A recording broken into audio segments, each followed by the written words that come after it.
Thailand, Asia's Las Vegas.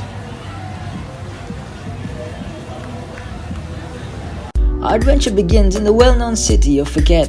Having taken connecting flights and landing quite late, the only thing on any one of our minds was get to the hostel as fast as we can. Our first place of stay, Vibes Party Hostel. After having freshened up, our first stop was the Wat Shalong Temple. This is the most important of the 29 Buddhist temples in Phuket. Wat Shalong was formerly known as White Chaityaram.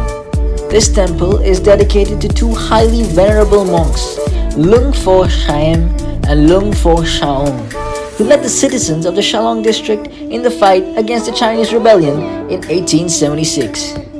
The next stop was the big Buddha statue, surrounded by amazing artifacts of Buddhist philosophy and an impressive canopy of greenery. This statue sits on a hilltop and is visible for miles. The place is packed with foreigners and locals alike. The foreigners obviously there to marvel at the spectacle that has been built and is in awe of its pure enormity. For the locals, however, this is a sacred place, a place of worship and self-reflection. With there being mantras preached out loud via the PA system, locals and foreigners offer prayers and sacrifices. Next, we decided to take a little stroll to Dragon Mart, which is the closest night market in the area of Amphu Moon.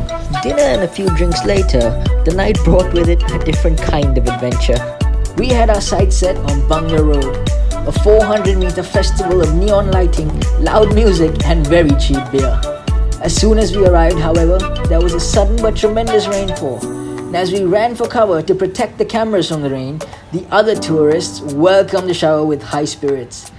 After the shower had passed, we set off exploring the pinnacle of nightlife here in Phuket. The entire street was packed with cheap beer bars, go-go clubs, restaurants, as well as high-end clubs. We decided to hit the Illusions and White Room nightclubs. The remainder of the night was flowing drinks, crowds of party people, array of dance moves,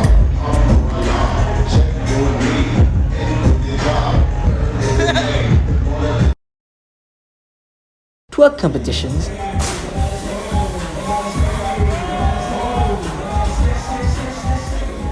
and enough techno music to last a lifetime. The morning after, we will be locating to Phuket Old Town, the Beehive Hostel. This is where we would spend our one night at Old Town. Monkey Hill Viewpoint was our first main stop. This, as the name suggests, is a very steep hill which leads up to a platform that offers a stunning view over the town of Phuket.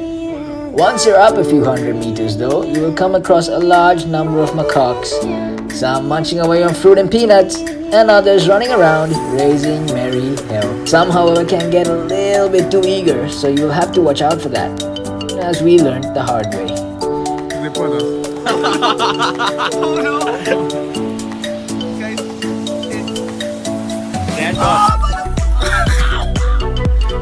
It was a sight to be witnessed, and to be honest, well worth the tedious climb.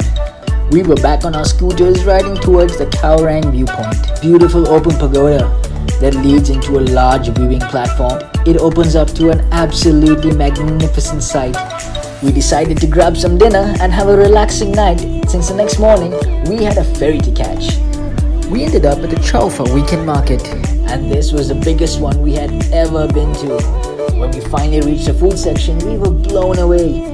There must have been over 50 vendors selling various kinds of food and drink items, from pad thai to sushi.